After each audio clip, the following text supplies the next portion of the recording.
Hey, welcome to Guitar Knobs, the guitars, gear, noise, and nonsense podcast, hosted today by these knobs. Tony Dudzik, pick Guardian. Cheer Brandon one pickup. Hey everybody, it's me, Todd. Welcome to the Guitar Knobs podcast. We are thrilled to death that you are listening to our little show. Going on it has been 5 years. We're going on 6 now. Going on 25 years. Yeah. And in the sidecar to our right, if you can imagine all three of us riding a single. Jared is driving, and we are balanced on a pole on either end of the pole, and he's balancing us. I'm in the sidecar. Jared's shoulders, pointing his head to go in the right direction. Right. Tony's facing while the feeding other me way, a hamburger, saying, "Look out for the truck behind us." There's a truck coming. Yes. And then in our sidecar is Cody Lane of Science of Sound. Mr. Cody Lane. There he is. One of our grand Poohbah patrons and a colossal supporter of our show, and in mind and spirit and in support. That's right. Thank you. Yes, we owe a lot to you, and we're grateful that you are part of our experience, man. You know, you communicate with us all the time.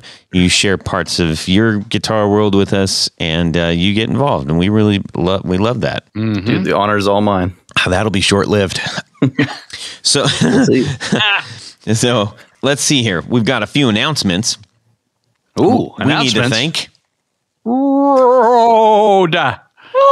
That's right. We need to thank Rode Mics for providing the Rodecaster Pro and the Procaster mics the articulating arms that Tony loves so much. Thank the articulating all arms. are delicious. Yes, this Rodecaster Pro is a joy. And actually, I just got new firmware that I have to update. You know why? Because they give a crap about their products and they want to keep making them better.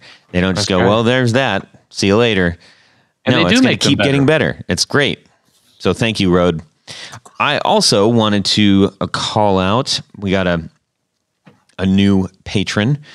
Bruce Bacon sent us a little something.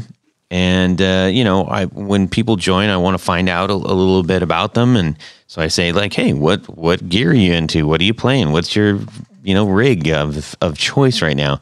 Your rig du jour, as it were. So he says, I own one of the original Washburn N4s. Now, the N4 was Nuno Betancourt, who was he was a hell of a guitarist. I mean, he is. I don't think he's like dead or anything. He made his fame in the early 90s, and they made the N4, and he was in the band Extreme, and then kind of just went, had a flash. I don't know where he's at. I don't know what he's doing. I don't know anything about that, but I do remember that guitar, and it looked pretty sweet. Was that the one that had like the massive cutout that actually went in front of the fretboard so that you could actually bring your hand around? Maybe. Okay. I know it had a big N4 on it. Mm-hmm. It does have a cutout. Yes. So you can reach your hand up on those sweet solos. Yes. And it's all natural. The whole thing's like wood color. And it's had a big sort of SRV style, but it said N4 on the back. Anyways, so he says he's got an original one of those that was designed and built by the defunct Stevens Stringed Instruments in Seattle. It goes under the radar. That N4 guitar has been in production for 30 years. That's scary. Yes. Even though I am a Marshall sound guy, in air quotes, my current amp du jour, he uses du jour too, lovely, is a vintage Gaiatone GA830 that I run on old Variac at vintage correct voltage. I still need to get the reverb and tremolo fixed. My two current favorite pedals are the DoD Rubberneck. Man, that has been mentioned so many times on our show. And the Drew Foppy Gentleman Deluxe. the guitar knobs version in sky blue. Hey, all right, you got that pedal. Yay! Nice one. And I have a penchant for pedals that are hardwired for AC. I am a fan of air conditioning as well. Yeah. So that's kind of cool. That's a very interesting mix of a daily rig, wouldn't you? What do you guys think? Yeah, I'd say so. I have mixed feelings about the hardwired AC pedals, though. Either you have to have a monster power strip to bring along with you. And the other downside is a lot of times they put a transformer inside the pedal or the box, which can increase noise. So that's interesting. But yeah, That's just mod that and just change it to a different, like an external power supply. Oh yeah, you could, but he has a penchant for hardwired AC. Yeah, it's sort of a thing. Like if you get an old Memory Man or something, it's like you want to keep it the way it is. Oh yeah, or an old Ross. Yeah, the Ross, all the old Ross stuff. boxes, man. All the old pedals, really. Well, that's true. Yeah. So, Cody, do you have any of those old hardwired pedals? Not hardwire. That's a totally different thing. Sorry. AC bolted recorded pedals. No. Yeah, I've eyeballed quite a bit with the Maestro pedals here and there, but never purchased one, never pulled the trigger on one before. Maybe someday. I've been tempted a couple times, and every time I just go, that's just going to be a pain in the butt. It just is going to be a pain. Yeah, it's purely a collector's thing to me. Based on what he's running, he likes the eclectic kind of gear, so that's right on point. From a practicality standpoint, gigging with that would suck. Yes, gigging would be a problem. I think you'd have to get an HX Stomp or something. Yeah. I think Mr. Bacon is going to respond and correct us and say, nope, it's perfectly easy. My pedals are not noisy. but I get, okay, so let's rethink that. If you are only running 2 pedals or maybe 3, then it's probably not a big deal, right? Especially just to have one. But if you're running like an actual board where you're like at, I don't know, 8 pedals or something like that, just generally speaking. That's not super duper convenient. It's not Todd, impossible. why do you have to hate on our supporters? That's what I'm trying to figure out. That was really awful, mean Tony Baloney. Hey, speaking of the HX Stomp, I almost felt like Harry could have, hey, speaking of the HX Stomp, I was wondering what you guys think of that episode. If the moon was really made of cheese, would you eat it? I love cheese. Yeah. So, Cody, you were a proponent of like, hey, I want some of that action up on your show, man. You were one of several people that have asked for that episode, and so hopefully we paid that off. Yes. Absolutely. Good. Debt has been paid. Debt canceled. No, that was a super fun episode. We hope everybody enjoyed it. We really did have a great time talking to those guys, and we learned a lot. No, it was super interesting, and I think if you, I mean, it takes some time to get used to, but I think if you only had enough money to buy one really, really good pedal, and you needed a lot of variety, I mean, I don't know how you can go wrong with that thing. No, I mean, you wouldn't even need an amp, really. I mean, you can. Yeah. You can listening to that episode from my perspective was really nice to hear your guys' feedback and Jeff's too on like how he changed over to use it from a touring perspective. It's huge and monumental to have something you can rely on. I still am not into the HX Stomp, but I totally get why people have changed over to that. Well, I still like to make things difficult for myself, just like Mr. Bacon. Yeah, I think the important thing is that hopefully this came across. We definitely weren't suggesting like, hey, throw your pedals away and use this. The nice thing about it is that no matter what your situation is, there is a use for it. When I got my hands on it, I was like, all of a sudden I look at my pedal board and I was like, don't worry guys, it's cool. I'm not going to like kick you off the board or anything. But I found that it was really helpful to play off of the board right now, because I'm not gigging stuff right now, so I don't need to worry about that. But I can play super late at night now, Right. which is cool, and I can write the stuff and put it directly in the computer if I want it, and la-di-da-di. So anyways, it was one that had been a long time coming, and frankly, I was a little bit nervous about that. I'm not going to lie, because I didn't know if the Line 6 guys were going to accept, if they were going to give us the time. And they were absolutely fantastic and super generous.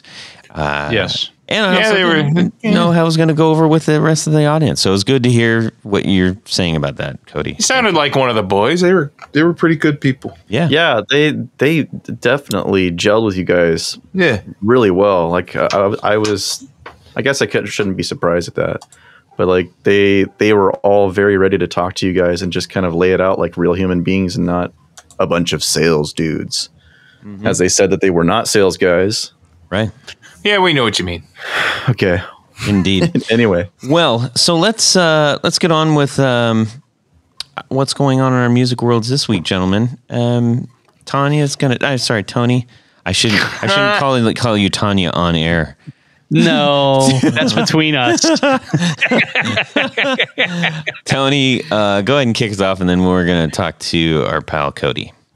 Sure. Well, the real exciting thing this week is Todd showed up at my house with his brand spanking new electrical bike. Oh yeah, And it was mad. Great. It was so cool. I didn't wear a helmet, but I took it around the block a little bit for a spin, and it was fast. Like 22 miles an hour in like I love it. 2 seconds. Well, with my girth, it may be 18. Well, I get a text from you guys with a picture of you guys hanging out with your bikes, and I instantly go back in time to when I was a childhood, and I get jealous and upset because I wasn't there riding too. Yeah. I was like, I want to play, so I got instantly jealous because I wanted to ride bikes too. But I had something going on earlier, but Exactly. That's but cool. That was in my bicycle world this week. But after listening through our the 101 with Jared on pickups, there are a couple of things that I wanted to point out. I did a little quick reading research, and I didn't realize this, but we talked a little bit about Rickenbacker being one of the first on the market with a pickup, and that is absolutely true. But I didn't realize that it was developed in the 1930s. The horseshoe. Yes, George Beauchamp, who designed that, the horseshoe pickup, and put that in a lot of lap steels and things at the time. And that very same pickup was used in early Rickenbacker basses, actually through the 1960s. So the same type of pickup in the bridge position. And then one of the things that I also discovered, because we talked a little bit about Seth Lover, but what I didn't realize is in the 1930s and into the 40s, Walter Fuller was actually the guy who invented the Charlie Christian pickup as well as a P90 pickup. And Fuller actually hired Seth Lover to be a technician. And then, Lover went on to be. He developed several things, including like the P90 with the little square pull piece magnets. Those are referred to as Alnico magnets. Alnico magnets. Yeah, and they're adjustable. Yeah. But I'd always been under the impression that Seth Lover was on board even before the 1940s. But in fact, he was hired, I guess, probably like at around World War II, or maybe shortly thereafter. He served in World War II as a radio guy. Okay, well then that makes perfect sense, right? But yeah, so there are a couple little tidbits of things, and historically, it's always interesting to go back and there's plenty of really good books on the subject, but when you think about, this is going on now almost, close to 90 years, over 90 years now, maybe going on 100 years. that this technology has by and large kind of remained the same. I thought you were talking about the 100 years of what's going on in your music world this week. And furthermore, Todd, I'm loving this. If I may. No, but those are just two kind of little tidbits that I picked up on, and I was trying to, I think I had said that that the Filtertron was developed ahead of the PAF, which I still believe to be the case. I don't have exact dates on those. I couldn't find definitive information on that, but I believe that the Filtertron pickup was it Ray Butts, I think, who was developing pickups over at Gretsch, and so he and Seth Lover were kind of running neck and neck as my Todd question is, though, did he run them in series or in parallel? And see, and that's something that I would have sworn, based on the output and based on the sound, that the coils were run in parallel as opposed to series.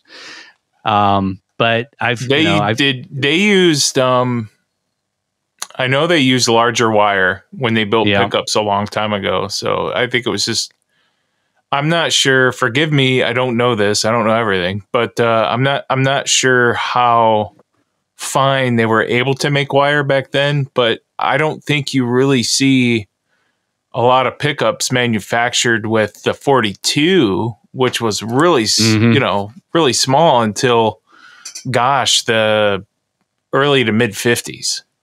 And if anybody out there knows more than me about it, please, contact us. And we always want to be set straight if we're wrong. Yeah, so. Absolutely. But let us know.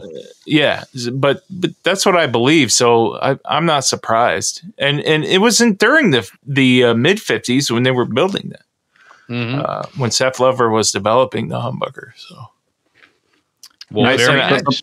There's something I meant to ask you, Jared, because I missed my chance to submit a question. What's the difference between Jazzmaster pickups and P90s? Ooh, good question. Big difference. Go ahead, Jared. Yeah, that's what I big difference. That's what's here. Big Let difference. Me talk. It's my turn. I want to hear the lowdown. Yeah. Okay. So the Jazzmaster pickups, they have just one big coil like a P90, right? But the coil is a lot thinner, so the symmetry of the coil is different. That's going to make a difference, and also the pole pieces that you see sticking out of the center of the pickup, those are all nickel magnets, and there's only 6 of those. Now in a P90, there are 6 steel pole pieces. They are adjustable screws. You have a slightly different shaped coil. And it's a little hotter. You could fit more wire on that. I think those were like 8 or 9K in I think the original Jazzmasters were around 6.5, 7K. And then the noiseless ones that I bought from you, those are 10 and 12K, right?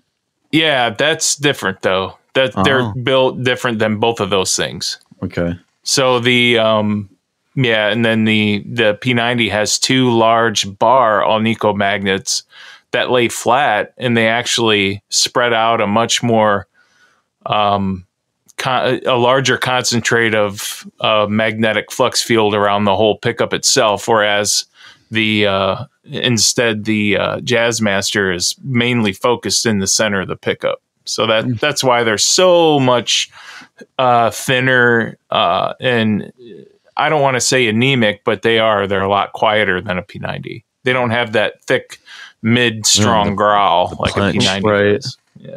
Right. Like in comparison to my 50s Tribute Les Paul that I love running that baby with all fuzz. It just sounds so beautiful. With what fuzz? It's the 50s Tribute Les Paul. So those are the P90s that's the best P90s I've ever heard through all fuzz pedals. All fuzz. Yeah. Okay. Are those the cream colored ones or the black? Yeah. Yeah. The cream. Nice. Now, Jared, tell them the difference in sound that the black covers and the cream covers make. Well, I gotta go to the bathroom. No. So, Cody, how about you? What's going on in your music world this week? Well, so you guys may or may not have seen, I'm trying to expand on what Science of Sound actually is to the community. Explain Science of Sound quickly. Yeah, the purpose is to experiment and observe different advantages and disadvantages of certain types of tools or tone stacks, and I'm just trying to this first experiment that I'm doing right now is actually trying to see what kind of advantages we can get out of the EHX parallel mixer. So you guys have probably seen like quite a few parallel mixers out there. They don't run the signal in series. They run them in parallel so that you can have them completely separate from one another. So the first video that I had come out with was taking 3 different fuzz and distortion pedals. One of them even had a modulation added on. And what I did was I separated the 3 into one with high pass for the EQ, one with mid pass, and one with low pass, to see if I could make a much more massive, like heavy sound for, say, kind of like a doom style kind of tone, instead of having to stack all of those onto each other. And so far it's been pretty fun. That there's going to be a lot more videos after that. I think I have about maybe 8 different groups that I'm going to do. And I'm just learning as I go on how to edit my videos and put the audio together. And it's kind of embarrassing how butchered this first one is, but I'm glad that there has been a positive response to it so far, especially from Eric, who does Frost Giant Electronics. He really appreciated the comparisons between the 3 pedals.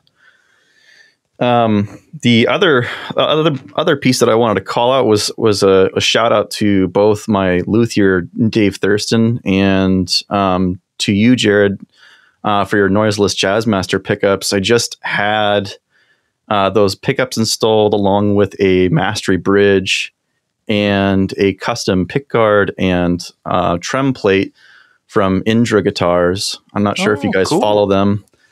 That guy is massively talented.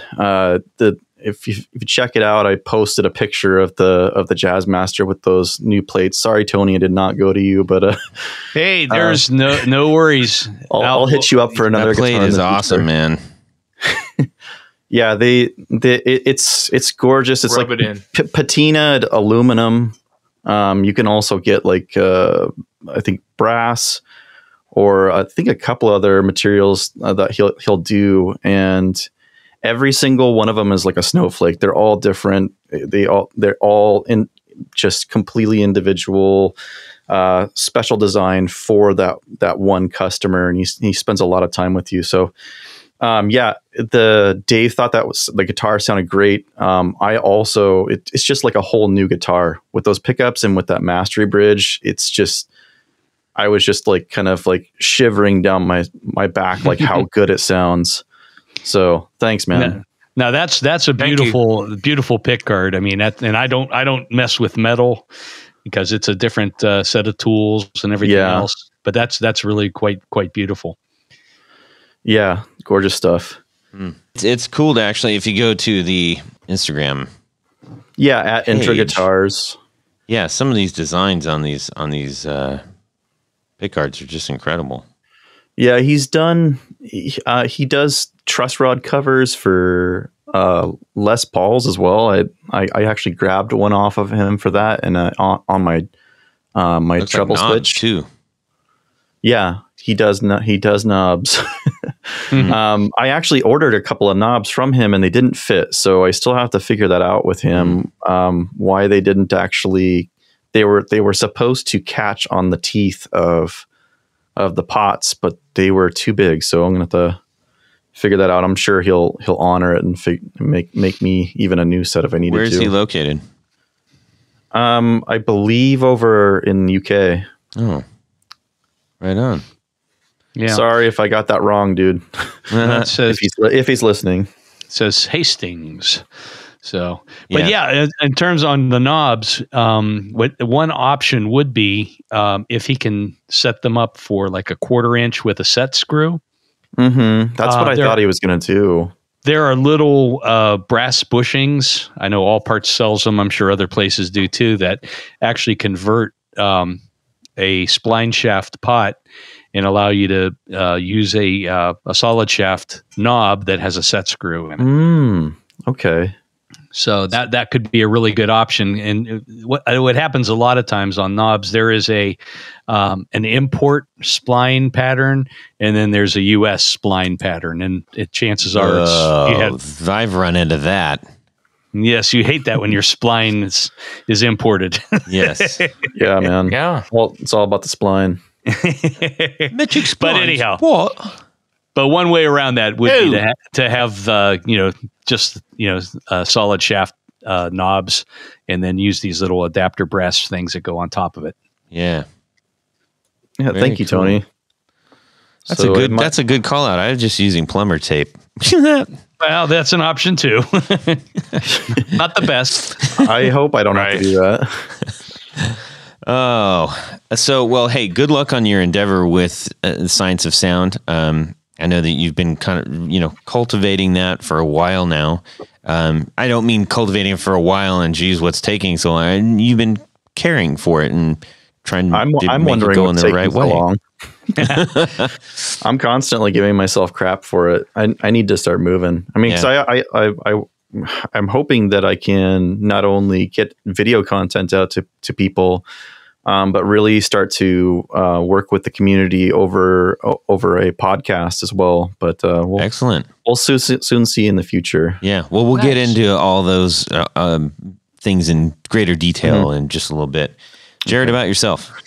So not too long ago, I got this Klon, the real thing, and I had it for a while before I actually plugged it in and started using it. And I saved that moment to plug it in with a good friend of mine named Todd. Oh, yeah. Ooh.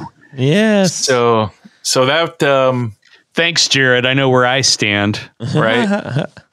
So I cool. I called you. Hey, I called you. You wouldn't answer my texts or calls. Sorry, Tony. Because I knew you were with Todd. Right. Cheater. Okay. Right. I know. Anyway. No, but that was actually a lot of fun. We haven't been able to sit down and check pedals out for a while, and also the 29 pedals. Oh yeah, the Una. Yeah, that thing's super awesome as well. That was the first time both of us had heard it. So 2 pedals that neither one of us had heard. We plugged in. We're like, oh my gosh. Yep, all at the same time. So that to me was really fun, and it was really good. Did you use the Una in conjunction with the Klon? We did. And did you use the non-buffered? Is it buffered or the non-buffered bypass? Or we sure did. We tested it all. Okay. All the things. It's the real deal. It's a great pedal. I'm glad I waited a while for that. So yeah, nice. It really was rather amazing. And the pedal that we're talking about is the 29 pedals Una. We had them on the show a while back. It's one of these pedals that you look at and it's hard to understand what it does. Even listening to the interview at times, it's difficult to understand what it really does without hearing it. And then you turn on and you're like, oh, literally someone just took the blanket off of my amp. Yeah. I can't wait to get mine. I'm still waiting. Oh, the Una? Yeah. It's worth it. Pretty remarkable. I can't wait. Let's see here.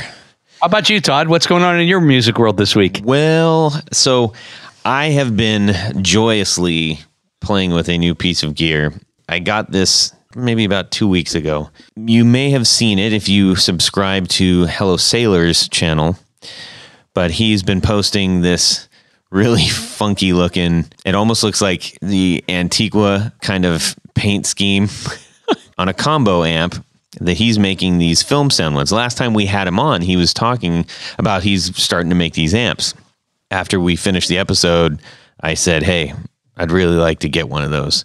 Everything is completely one-off. There's not another one like that on the planet. And that's pretty special.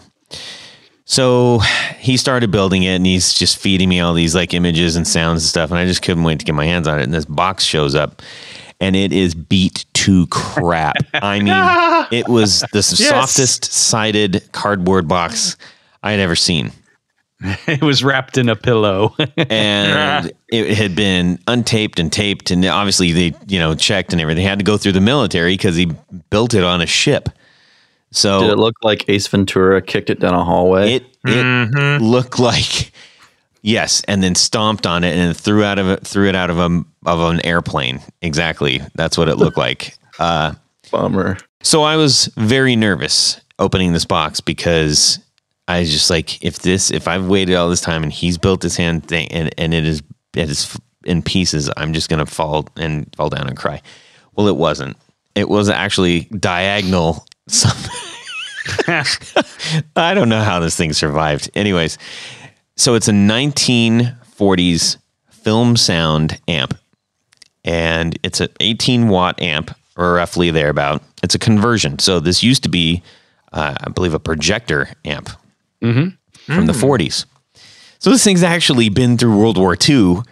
If you think about it, I mean, England got the crap bombed out of it, and this somehow made it through. I don't know where in the country it was, but let's just say it was. It was in a bomb shelter. Yes. Next to Churchill. Exactly. I think there's a picture of Churchill sitting on it, smoking a cigar, if I'm correct. And kicking the box that it was in. And it is so much fun, and it's so cool, and it's so ugly and weird. But it's great, and I love it, and I'm so excited about how it sounds. What this turns out to be, everybody, what is a film sound? He's making these amps, and it's basically like a tweet, like the first run of the tweet. He sums it up as saying it's a tweed with a Dumble. I think he said it's a Dumble mod on it. Nice. How he says so. And I said, well, what is the Dumble mod? He said it's mainly more power filtering, some coupling cap changes for less bass, a local negative feedback in the phase inverter, and a 12AX7 preamp valve with some component changes around that. So, that. Oh, I was going to say that. Yes, indeed. Yeah, too right. Anyways, so I wanted to share some of the components here. The neat thing is he sent me a picture and he pointed all these things out. It's got a 5Y3 rectifier tube. Mm-hmm. It has the original 1950s Mullard 6V6 output tubes. It's got a 12AX7 vintage Brimar tube, preamp tube, and a 12AX7 phase converter. How much did this cost you? This sounds like a whole pile of amazingly expensive components. Well, there's also a Celestion Creamback Neo in it. Oh, nice. So keep it light. So if you look at it, you say, no, I wouldn't buy that for $10. Go away. But you plug into it and you're like, wow. I was so thrilled with it. And, we're going to try some different speakers in it and see what works. I've already tried a greenback, a 25-watt greenback, because the creamback is actually 60 watts. So it's very efficient. Mm-hmm. The problem with the Neo speaker is it's maybe too efficient, and it tends to be, I think, a little more brittle sounding. It is. It definitely has a brittle quality to it. What brittle? Like how? Like it has? Does it get breakup or no? Brittle like dark, Cody. Come on. Oh, okay. Brittle like the Telebridge physician pickup. Brittle. It's hard to explain, and I've never really, I've heard that term before, and I plugged in. I'm like, oh, that's what brittle sounds like. Well, I look to those neodymium speakers for more of like a pedal platform amp. Yeah. Well, I'm not expecting to get much breakup off those. They do tend to be maybe truer in their the spectrum reproduction in terms of the sound, but that can work. I think it works really well for bass, but maybe not. It's not the same kind of guitar tone that I guess that a lot of guitarists are used to. Yeah, I think they use those in the Tone Master amplifiers, all the solid state versions of the Fender amps. Because they got to save on that on the weight. It's only 33 it's pounds. so light. It's crazy how light this thing is. And that's why he put it in there, because I said, hey, don't put a speaker in it, because I'll probably want to switch it. He's like, I'm just putting this in here. Okay. It's a good speaker to have and to try. And I think if you were running something that was had less breakup that this amp does, it would probably be a really good platform for clean reproduction with pedals and that sort of thing. Well, that you bring up a good point. And let me just tell you guys about the sound of this thing really quick. Okay, right out of the box, you plug in and it sounds. I was just smiling ear to ear. My face hurt because it sounds like a little old vintage Tweed, or as close as I can imagine one sounds like. But this is a 12-inch speaker, so it's got some punch to it too. And just straight in, I was able to get great breakup. Not too early, not too late, just right in the middle. Like I had everything running at noon, and it sounded absolutely fantastic. Now, my fear was that if I plug a pedal in, it's just going to blow it all out. No. It kind of like, I don't know how this is working, but you put a pedal in and that sounds fantastic too. Nice. So I'm amazed at how versatile it was, because I thought it was going to be, no, this is definitely not a pedal amp. You just, it's just pushed amp. Nope. Did you say that it was a variable wattage or just one? No, it's single. He said it's about 18 watts. That's plenty for a pedal to push it. But I mean, my 18 watt Supro, or no, it's a 25 watt Supro, but still, I mean, even if I goose that thing all the way, it doesn't offer nearly the awesome breakup that this thing does. Well, what I'm thinking about is like more in that range, like the newer Orange OR15. It's a 7 and 15 watt variable setting you can do. I mean, and both of those have massive headroom for clean. Plus, you can push those to get a distortion on their own.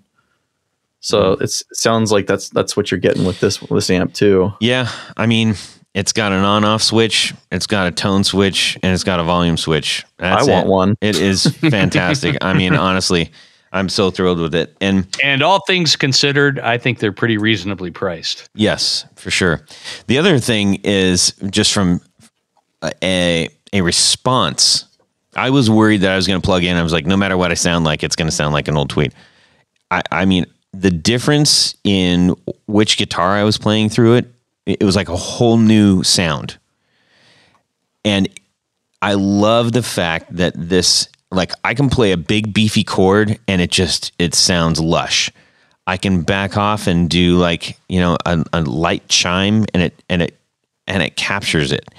If I dig into it real quick, it's like, it's got this bite, which is great for the kind of music I play, because I'm really rolling through all three of those things. And it was just incredibly responsive. So, Joe Halliday, I salute you, my sailor friend, for making one absolutely hell of a fantastic little amp. Thank you so much for making that for me. Nice. Yes. All right. Well. Tony? Yes, Todd. I just want to tell you something. If I had a glass of orange juice and I said, man, this glass of orange juice is so good, would you want me to tell you about it? Absolutely, because I happen to love orange juice. Perfect. Amen. This is not orange juice, but it's the next best thing. These are Tour Gear Design patch cables, and they are delicious. They're delicious for your pedals. No matter what size you need, no matter what length you need of patch cable. And you know what the best thing is? What is that, Todd? They're like they cost almost as much as orange juice. Orange juice is expensive these days. As little as orange juice. As little as orange juice. Yeah, you could go get a thing of Tropicana orange juice.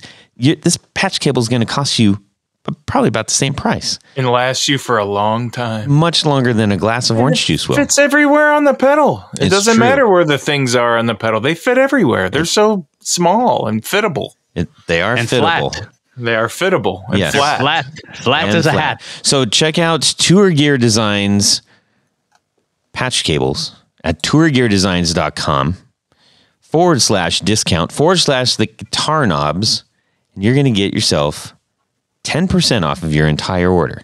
I say Wait, entire. are you telling me, Todd, that in addition to being reasonably priced, the listeners can get an extra discount? That's correct. Wow. It's true. So you're going to, and it's not just discount on one, it's the entire cart, because you're going to go there and you're going to say, yep, I need one of these. And you're like, I actually could use one of these and one of these and one of these. and two And of it's not going to those. break the bank. It absolutely won't. And you will be thrilled with the product. So check out tourgeardesigns.com /discount / the guitar knobs, and have yourself a patch cable jolly holiday. Thank you for supporting 4 on the Floor from the Guitar Knobs, Tour Gear Designs. Much obliged. Let me get a little bit of this. 1, 2, 3. 4 on the floor. Cody Lane of Science of Sound and our Poohbah patron. That's right. Give us your 4 on the Floor, man. Grand Poohbah with my fez. I've got it here with me now. So my first one is, I think I actually shared this when I originally became a patron. It's the David Main and Sola Sound Bum Fuzz unit. This is a 3-knob EQ fuzz pedal that has been a tried and true pedal built by David Main in many different forms, and continues to come back to the Macari's line that they sell. And I have never heard anything better than this pedal. It actually was the very fuzz that got me into fuzz and helped me understand that I could get the tonal quality that I wanted out of a fuzz pedal without sucking out my mids or low tone. It just crushes. I've used it in my most recent project, Swamp Heavy, which, rest in peace, is gone. No. But it's still my go-to. There's just nothing else that is. There's only one that kind of ranks up there as a similar level, but still with a 3-band EQ, you can shape it to exactly what you need. The number 2 would be the CMAT Mods Deluxe Signacomp compression and boost pedal. This is a kind of I don't know how to describe it. It's a sleeper that I don't think a lot of people know about. I found it on the Big A, Amazon, for I think something like maybe $80-90. And it is, I've actually never liked a compression pedal until I played through this one. And what I noticed as I would tweak what I needed to on my own sound for compression is I would get this really nice boost that was essentially just always on boost out of that pedal too. And you can get one of these for like something like $70-80 used in mint condition on Reverb. Highly recommend it. I still haven't found anything that sounds as good as that pedal, and I'm comparing it to boosts and compression pedals that cost 2 or 3 times as much. Number 3 is the Caroline Guitar Company Megabyte Delay. Oh man, that might have taken the lead in that pedal being mentioned on the show. So that's what I was curious about are people mentioning the kilobyte or the megabyte? Oh, no, you're right. It is the megabyte is the new kilobyte.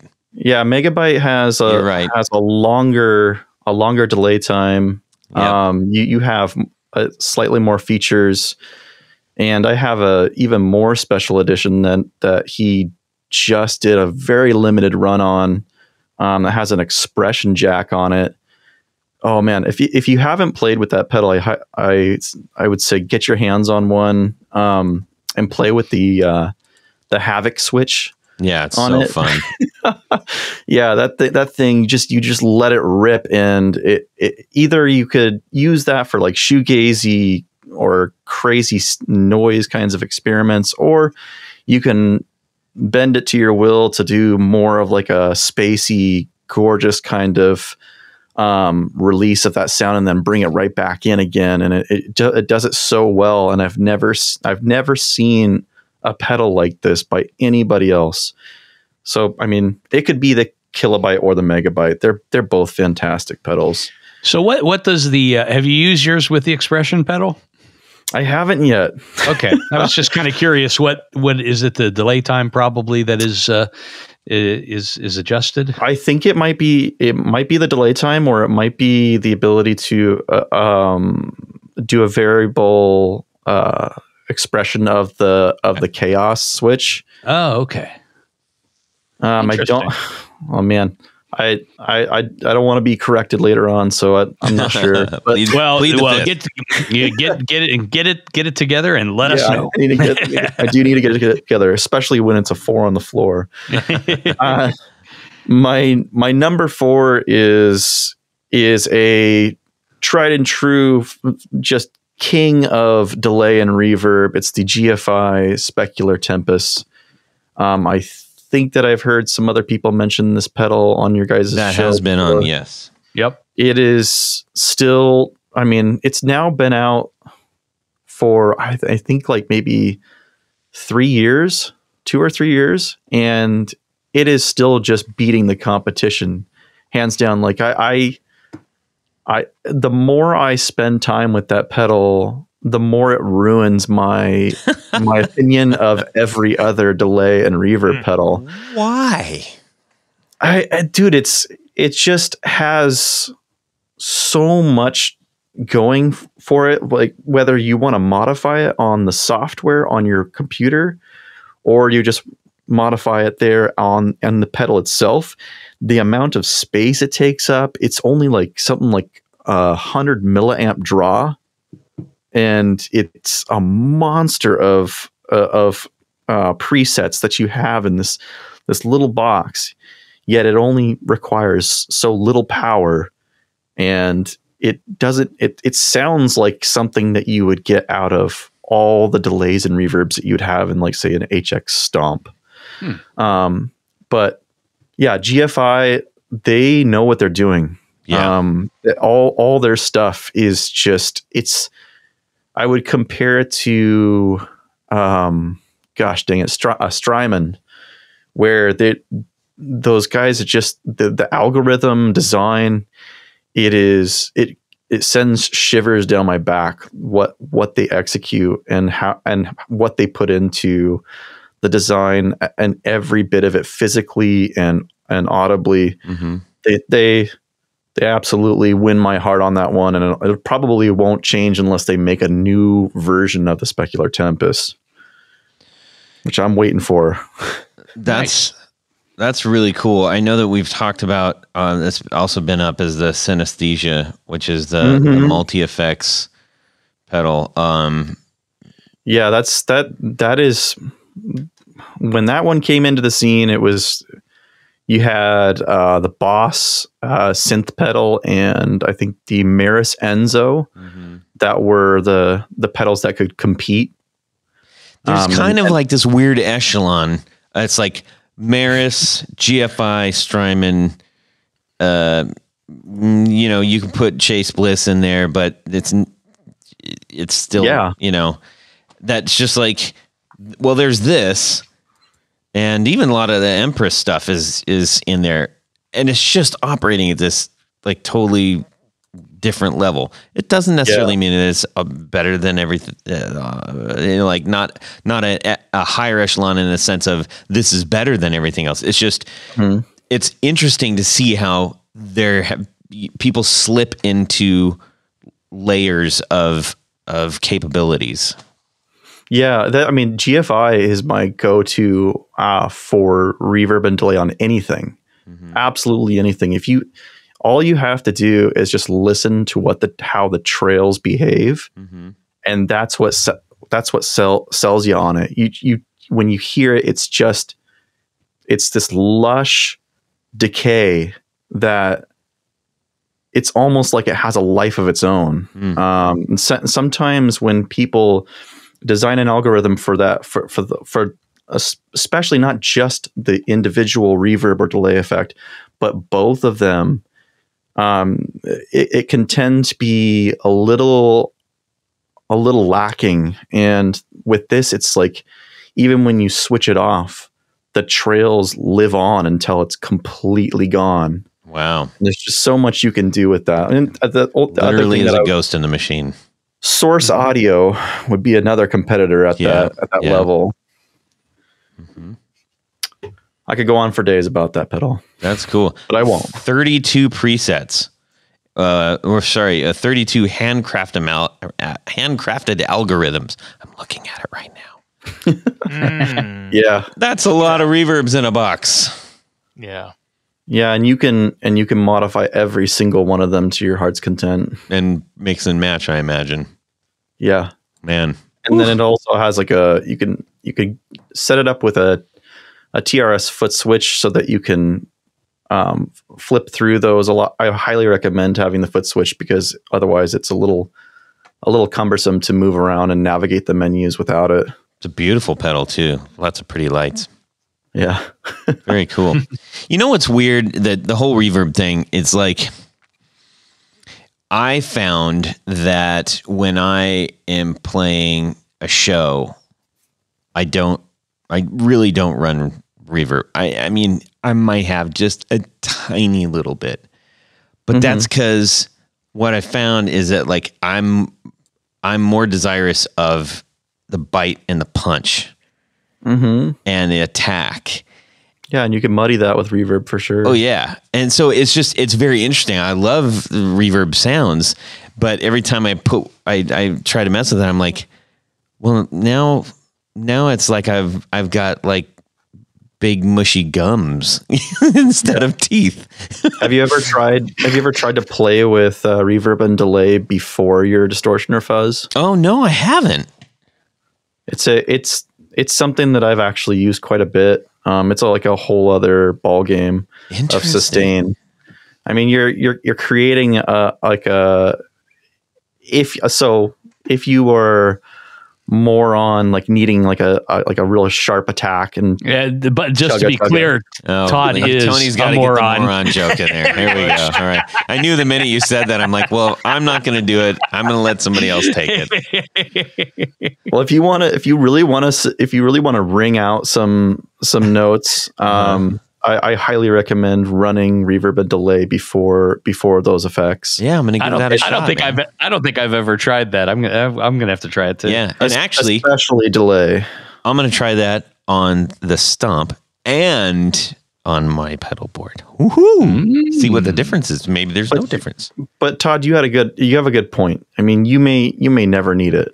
Because you need to have because of what you're playing, the style of what exactly, you're playing. Exactly, and that's perfectly valuable. I mean, and there's other people that love to have an always on reverb that's just barely in the background to give it just kind of more of a breadth of surrounding people instead of it only existing as a mono signal out of an amp. Yeah, you can tend to spread that even more, but not muddy what you're trying to do. But that would then go into like what Jared loves to do with like full legit stereo with 2 amplifiers. Just did it earlier today. Yeah, and I am a sucker for stereo for sure. Yeah. Yep. The old Yamaha chorus. Very cool. Very cool, man. Well, that is 35 years old. that is a lovely 4 on the floor. I'm glad that we got to hear that from you today. Yeah. Was that a hard choice for you? No, not at all. It's actually quite easy. That's good. There we have it. Awesome. Well, ladies and gentlemen, if you haven't figured this out, we've got Cody Lane on the show. And just a refresher course, Cody is one of our strongest supporters on the show, not only from a morale standpoint, in all the ways that is so helpful to us. And that transfers to the rest of the community as well. Super involved with all the other listeners, super involved in the guitar community, super mega passionate about gear and new builders and undiscovered builders and stuff. Like, your curiosity for gear is really awesome, and it's inspiring. Sometimes annoying too. Because there's too many times I remember just being like, are you going to interview this person? Are you going to interview this person? Yes. I remember when we said, hey, come on in. We're like, whoa, wait a minute. Yeah, I even it's like, Cody, chill it out a bit. This is our show, not yours. Well, no, I hope that didn't come off that way. But no. You bring up a good point, is like, okay, we don't know everybody. We're constantly discovering new brands, which is the beauty of the show, as well as, all of the other people in the community that are constantly sharing things. It's just like a fountain that never stops. It's fantastic. We also have had many, many requests for builders and brands that simply just don't want to do it. And that's okay too, So friends out there, if you're like, I don't understand why you don't have this person on, either tell us, because maybe we don't know, or tell us and maybe we'll say, yeah, we invited them, but they declined, and that we respect that choice. That's fine. Yeah. So, and from a perspective of a listener, people should also be able to tell that. I mean, you guys shock me with new builders all the time. I'm just like, wait, who's this? Oh, great. There's so much out there that we all can't really keep up with. So that's where it's the community is key, and you guys do a really good way of balancing that with. And you're very open to taking on new ideas, but you're also always bringing in new people that I've absolutely never heard of, and it hurts the wallet quite a bit. Glad we could be of assistance. I really get excited when someone lets us know that, like, hey, they listened to one of the shows and they went out and bought that pedal. That's just awesome, because we're doing something right. Well, yeah. We're in a way, it's helping out the people that are making the stuff. It's all about someone's taking the time and investing in their passion to make something. Here, I've created something. That is a feat. Even if you've done a clone of a clone of a clone of a clone, but you've taken something about your own mojo that you want to do to that, whether it's aesthetic or tonal, and you said, here, world, and then someone goes, hey, thanks, I want that. That's an awesome, I love that exchange. It's so great. Right. Absolutely. Mm-hmm. And everyone has to admit and stop being elitist about who copies who, because that's all we've ever been doing. And that's the way you innovate. And I don't think that even if people blatantly copy one another, it's still a beautiful thing. It's propulsion. Well, yeah, and let me add to that. I think not quite it's not an analogy, but there's a company called Battelle, and they're located in Columbus. They do what everybody else does, but they find the best way to do it, and they really hunker down, and they emulate. Well, not emulate, but they do the thing is it's a government funded thing, I believe. I mean, Tony, you're familiar with Battelle, right? Yeah, I think it's a corporate government kind of partnership, and yeah, they develop. I mean, I think the big thing they were doing were when the pandemic first hit, they came up with ways of to clean the masks, and be able to reuse them. The mask shortage. So what I'm trying to say is, all of us boutique builders that have taken on all of the previous invented designs, we're the Battelle of that product. We have our own little Battelle station in our basements or garages or little shops, and that's what's so fun about. And I mean, all this stuff is dropping too. I do P90s, humbuckers. And same with Tony. Everything is just done to our own personal spec. Right. So, and the common story is, hey, I couldn't afford this, so I needed to build it. Right. And then it spreads. Everyone else wants what you build. It's so awesome. Yeah. Very inspiring too. Jared, when you started out on that and you switched over to Tony, it just reminded me of Tommy Boy when he goes, "Rob, you were there." At the end, you got to get your digging, don't you? And make fun of the town idiot. There you go. No. Anyways, no, that's a great point, and that's all we can do is try to better ourselves, or at least just say, here's something different. Mm-hmm. Yeah. So nice, Cody. Where did this penchant, this penchant, if you will, for gear come from? Oh, well, I mean, a big part of it came from your guys' show. Hearing your guys' approach. Yeah.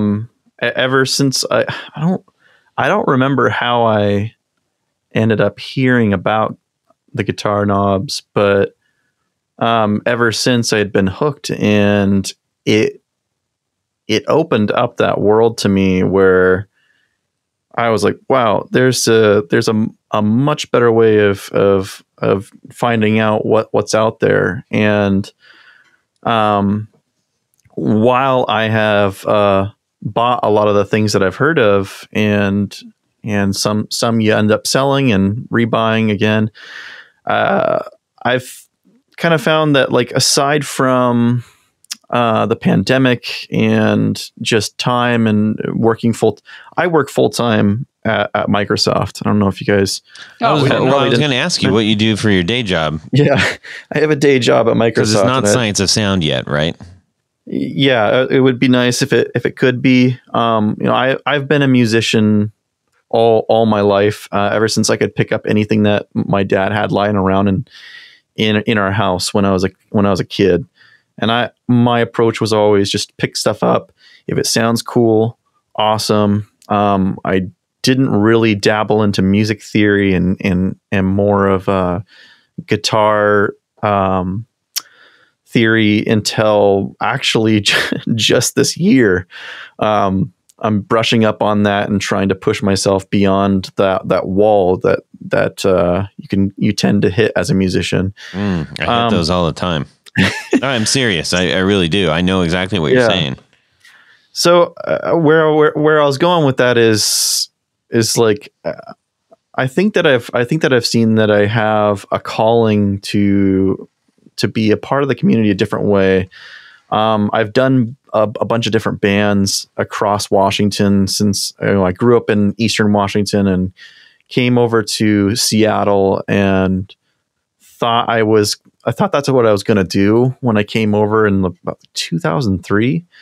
And as time went on, I think I've found that I would rather support the community another way. I don't really want to be a famous musician. I'd rather be someone that is more famous for pushing for the different questions and testing weird things, and not always being the person that is doing the latest demo, but actually taking things that have already been out and pedals and different style of instruments and trying to push them in new ways to find new sounds. And I mean, I think that comes back to this whole thing of science of sound. It's about the experimentation, the observation, and study of all of our journeys to create the sounds that we do.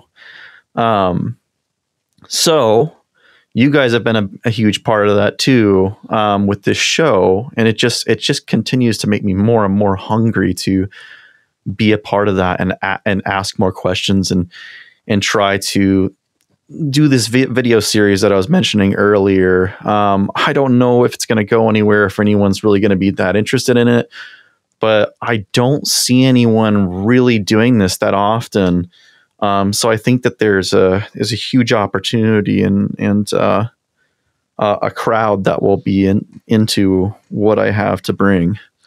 I think that's super exciting, man. Like legitimately that is great to hear, because you're right. When you're talking about like demos and stuff, I think that they're in some and I'm not cases, the best guitarist, dude. Well, but that's not what it's if you don't make it about that, then it's not about that. You know? I'm not the guy that just that's got those blues noodling hot riffs. Ron Kilo exists. Let him do that. It's fine. I'll let all the others do it for sure. Yeah. But that's the whole point, is that you're trying to figure out where your puzzle piece fits. Yep, and that's beautiful, man. Like for real. I'm not trying to get, Big Lebowski or anything, but like it is. I mean, why not? I love Big Lebowski, but the dude abides. Yeah, the dude abides. Sure. Mm-hmm. I like the idea that there's a new little thing that might be very interesting to watch and to be plugged into, because one of the issues that I've found myself being sort of stymied by is when you're looking at Instagram and there is this sense of, oh my gosh, am I not doing enough? Should I be doing more because look at all these other people that are doing so many things, and this guy's got a demo out every day, and well, he's got flashy new lights, or he's got no lights, or he's got we are very attuned to pick up on whatever the hottest pulse is. Yeah. And what you do with that makes the difference. Because if you just seek out to copy that pulse, maybe you're not, it's not that you're not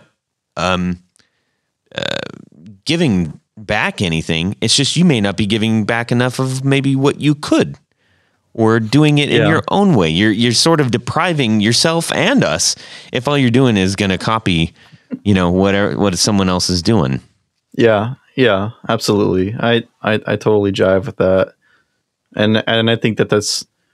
I'm probably gonna pick apart what I do over and over and over again, and I'm my worst critic.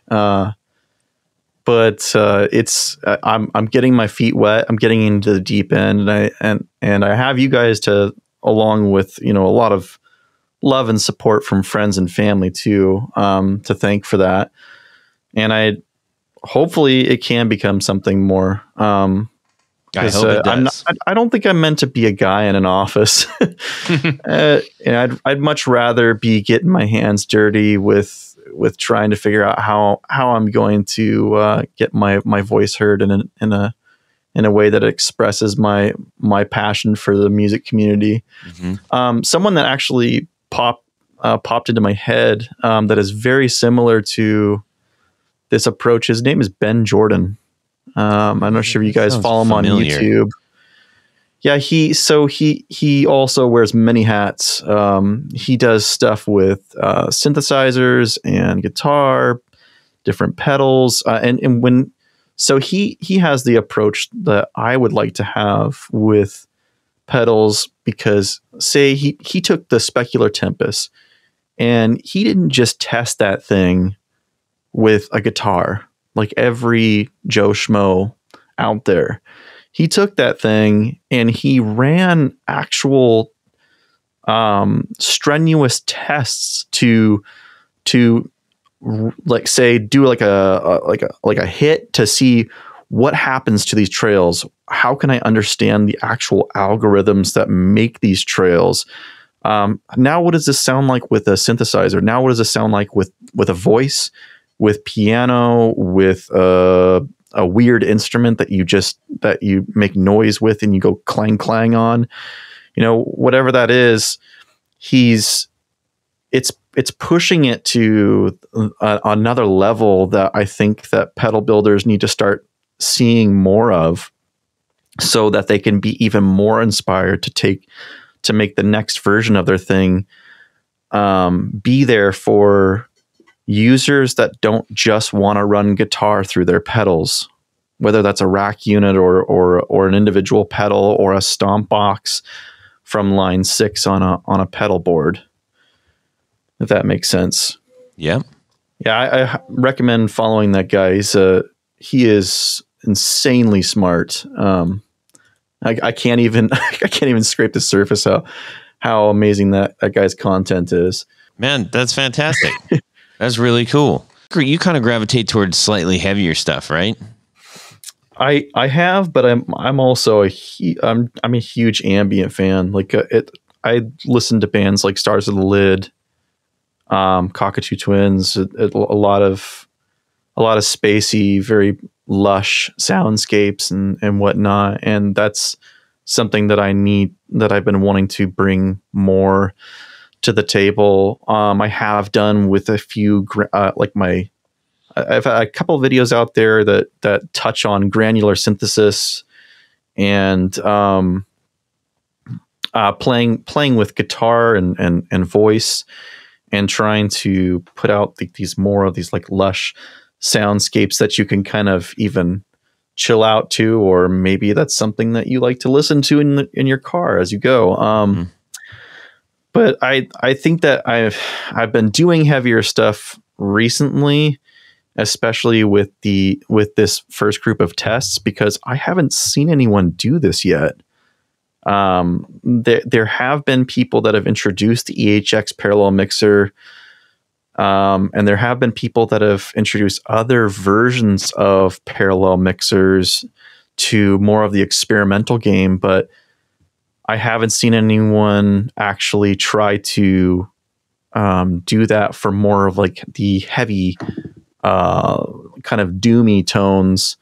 And I'm just kind of playing off of what I had last done with a project, and just seeing, okay, where will this go? And then the next thing may not actually be that kind of genre. It may go off in a completely different direction. And I love to think about that taking me into a whole other place that I'm not comfortable with. Mm-hmm. So we'll see. Deep thoughts.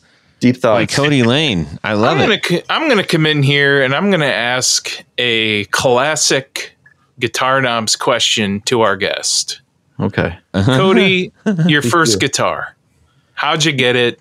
What was cool about it? What was not cool about it?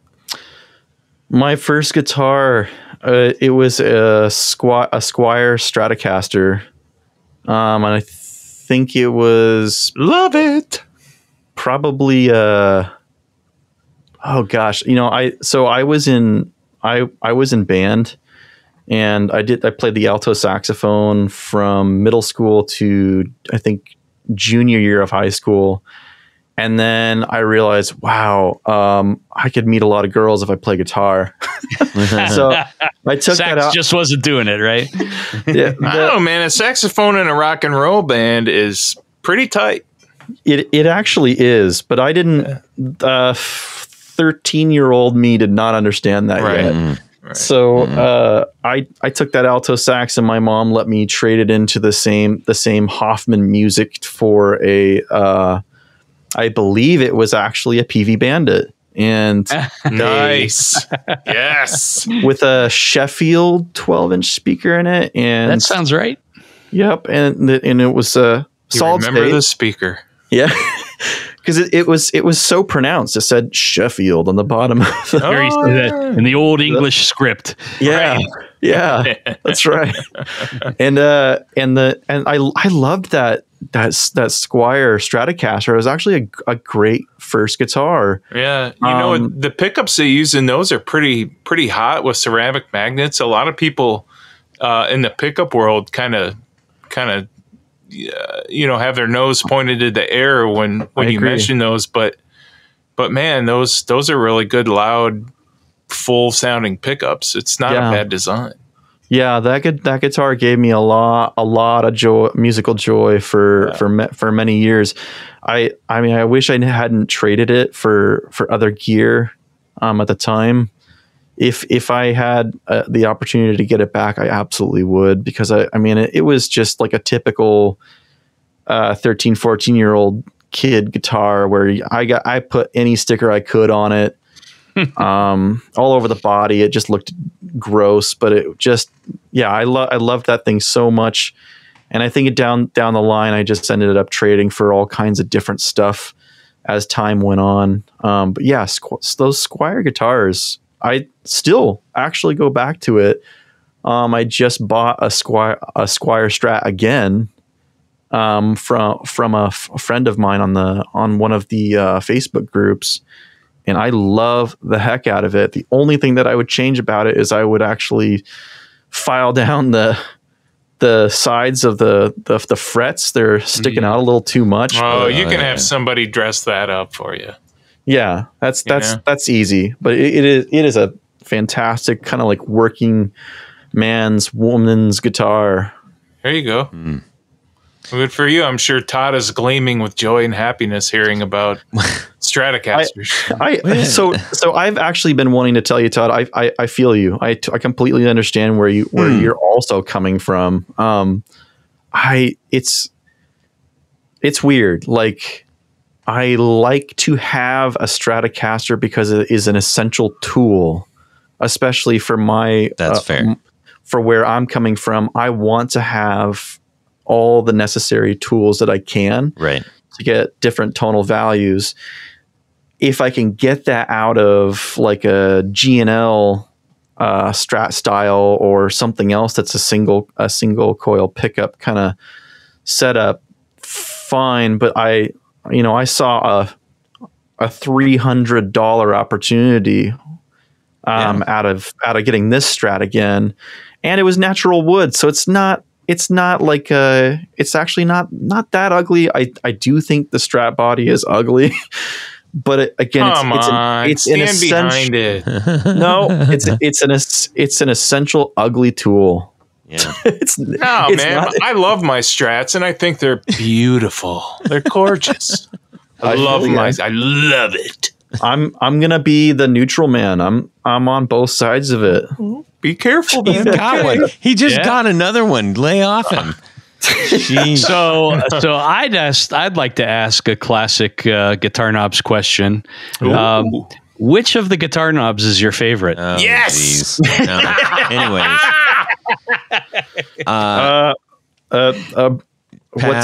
What's his name? That was actually on the show. Mad Cow. Oh yeah, Rob, our unofficial Rob. other one. Yeah, I would say Rob's my favorite host. he's great. He's great. That's how I'm. There's a lot of good reasons why he would be. So I kind of agree with you. He's got a lot of.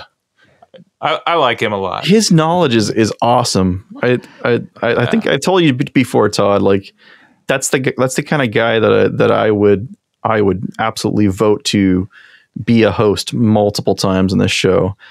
I could also say, Jared, that you could be my favorite because you're the only person I've actually been able to meet in person. Oh yeah, that's right. Well, actually, the correct answer is actually Jeff Schroeder.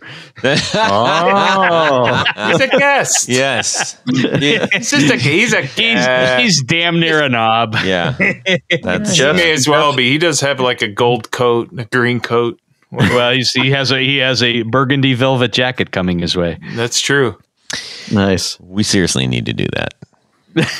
Is that are we talking like that style that you get like when you you're in the like elite like the golfer. Yeah. Yeah. Oh my god. Well, first you get what is it? You get a gold one, and then you get the green one.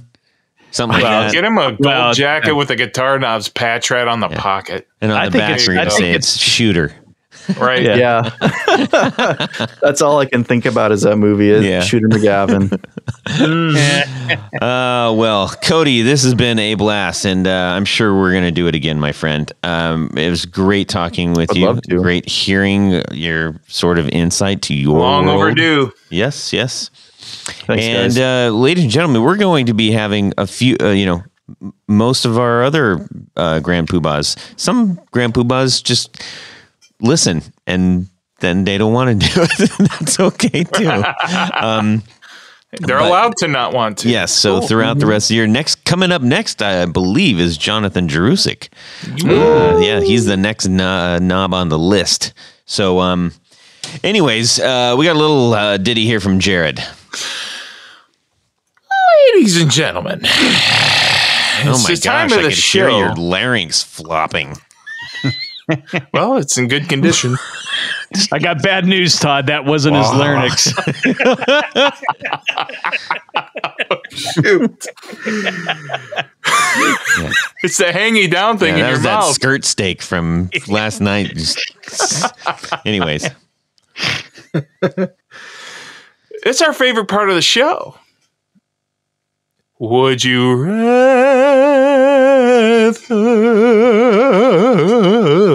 Man, you were doing so well, and then you just toss it out the window. Oh, I did. right. It was a window tosser, man. He went all goofball on us. I did. It's just hit it, run. One of those times, baby. Cody. It's a Cody Lane special.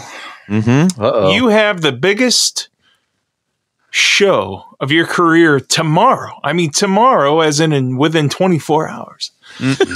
And all your guitars were destroyed. The other tomorrow? Right, exactly. They were destroyed in an unfortunate fire. So all your stuff it sucks. It got all burned up. But due to the circumstances of your show coming up, your insurance approves a whole whopping $400 budget to purchase a new or used guitar before the full claim investigation is complete.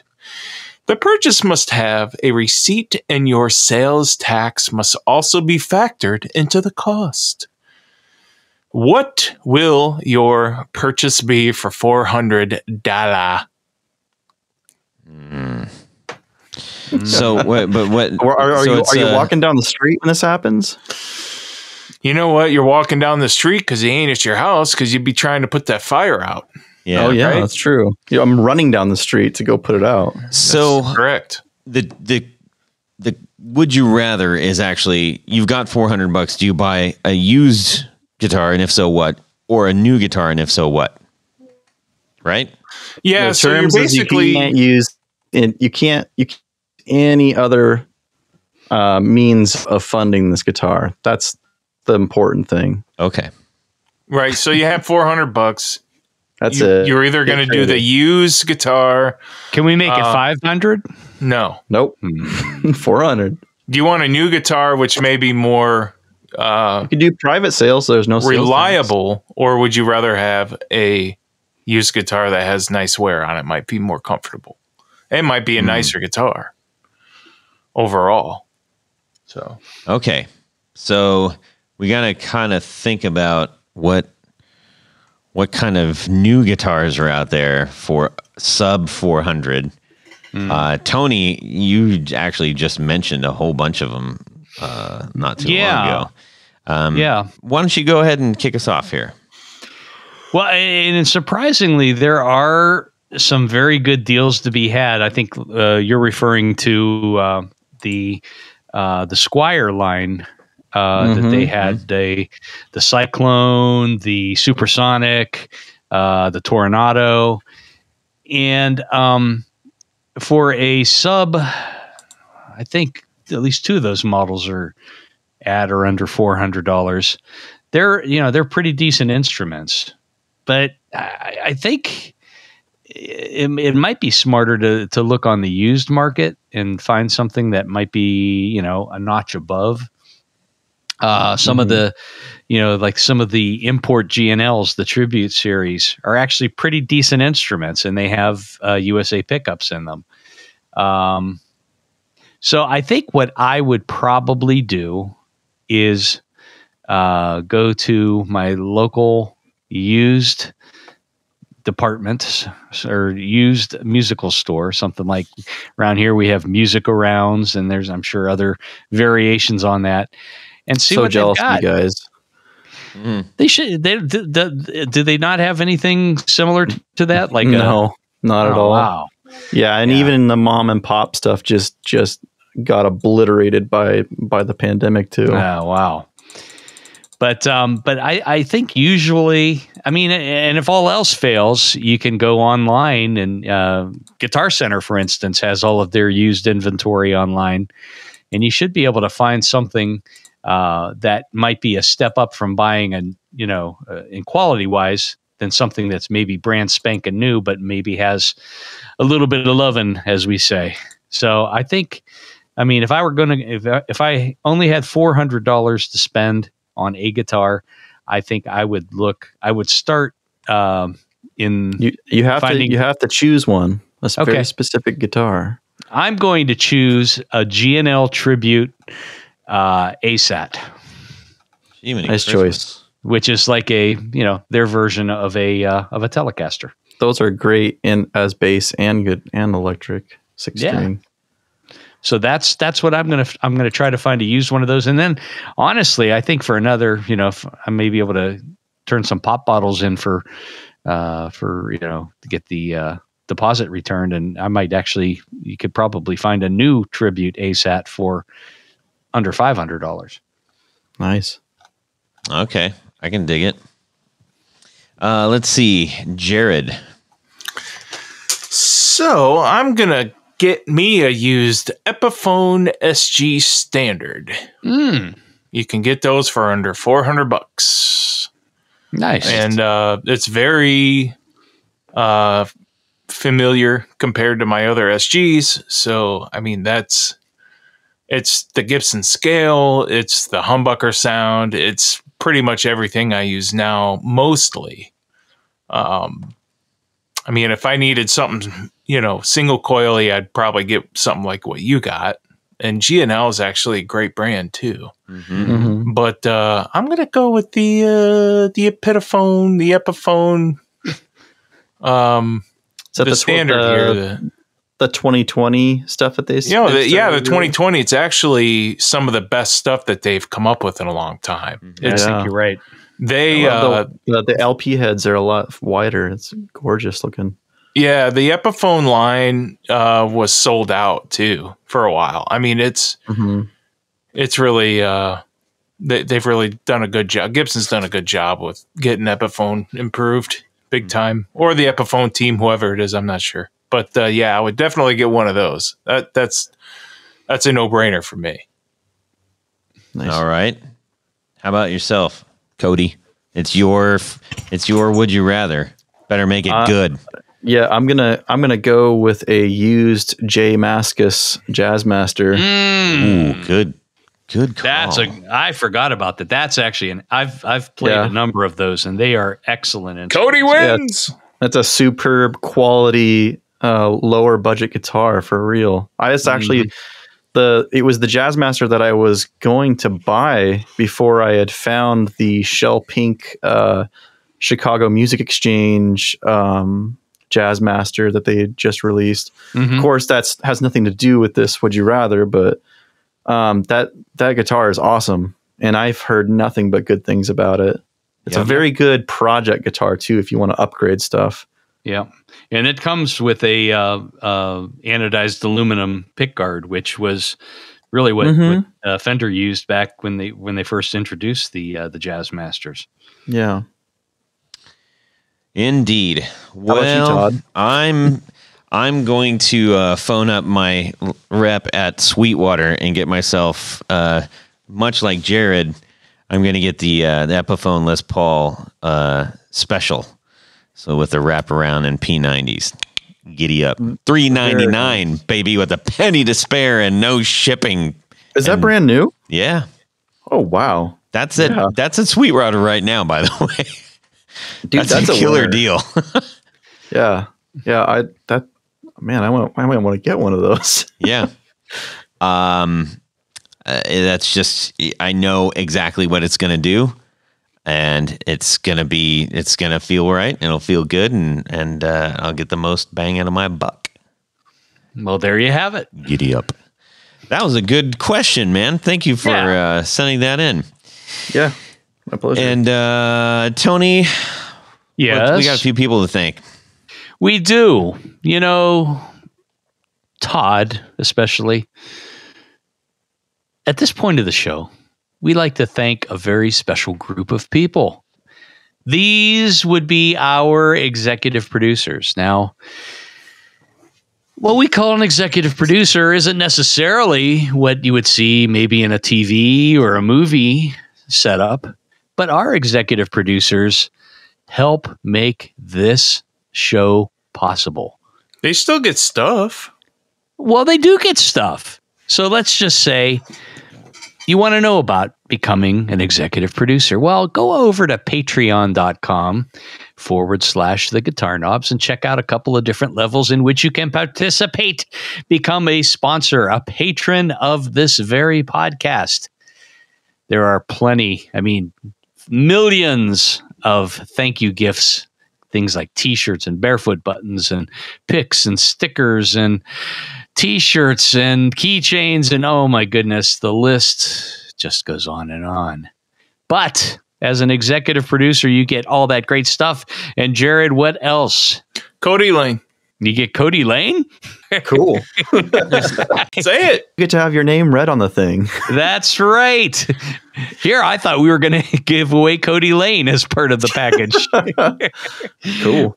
So that's what I'm going to do right now. I'm going to read this ever-growing list of names of executive producers, and I would like to personally thank each and every one.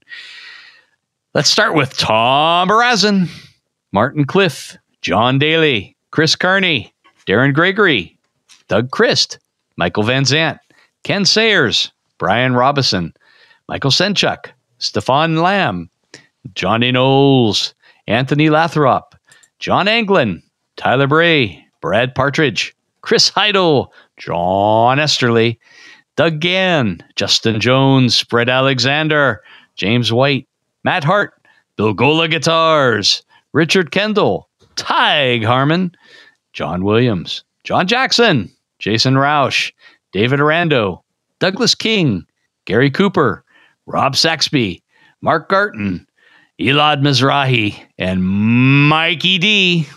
Yeah. Oh, but wait, Todd. Todd, you do this every week, and I have to tell you, it's getting irritating. Tell them. There's another special group of executive right. producers. These folks like to live up on the penthouse floor, hang out, smoke cigars, wearing a fez, listening to this podcast. Drinking an old fashioned. An old fashioned. That sounds good. These are our grand Poohbahs. And I would like to send extra special thanks to them.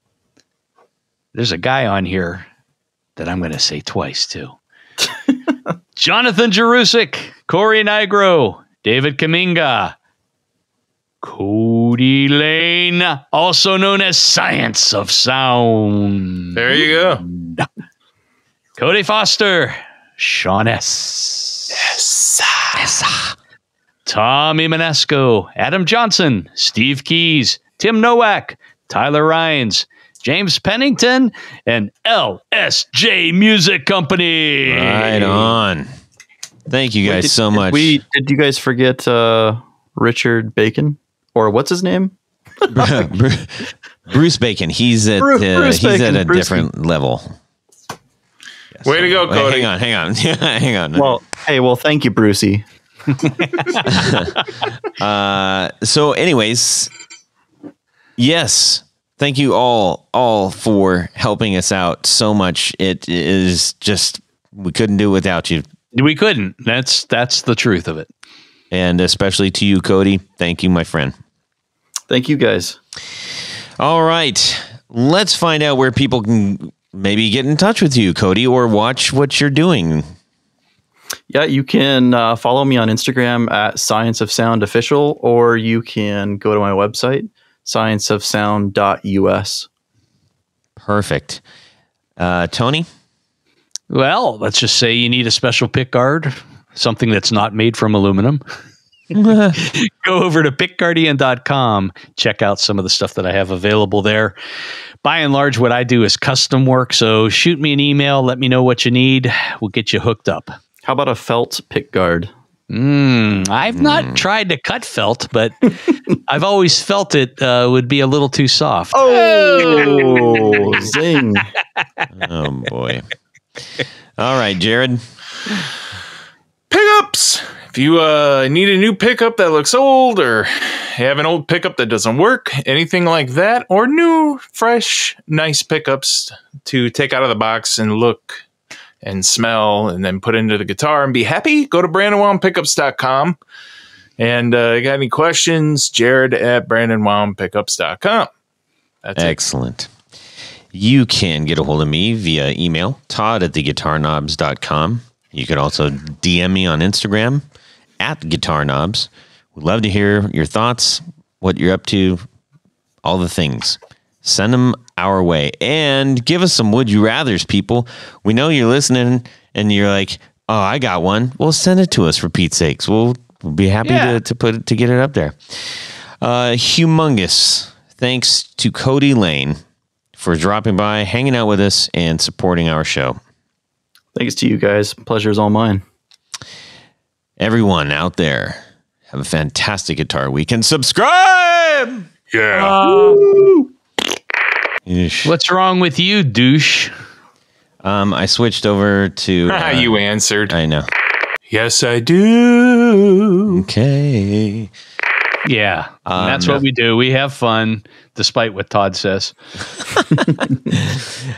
Kentucky Fried, my brain is today. Hello? There's Tanya. Why? Hello, Tony. Why?